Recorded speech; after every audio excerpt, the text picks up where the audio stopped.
And designing for quiet. So this is really cool. So if I started talking to people in Southampton University who managed to get people to speak to each other through ocean water. So I wanted to understand, and we're still doing some more research on how, you know, often what we do is we go for building materials to design for quiet. Acoustic panels. Well, why are we not using greenery, indoors or out? Green walls can provide acoustic areas. How they do it is they reflect the sound, they can absorb it, they can scatter it, and they can diffract it.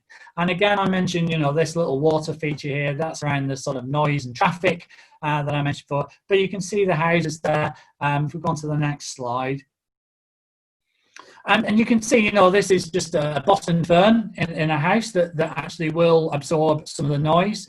If you really want to go to town and you do have the garden, that is the piece de resistance in the right-hand side. It's got double hedge layer, it's got grass, it's got trees tend to branch out, so they do more, and it's got a wall. But there's no reason why you can't get some of those elements. Or on the balcony, just get that great big bamboo. Not only does that shade out what might be quite an ugly mess, but also the leaves rustle, so it creates natural sounds which, like the water, will distract.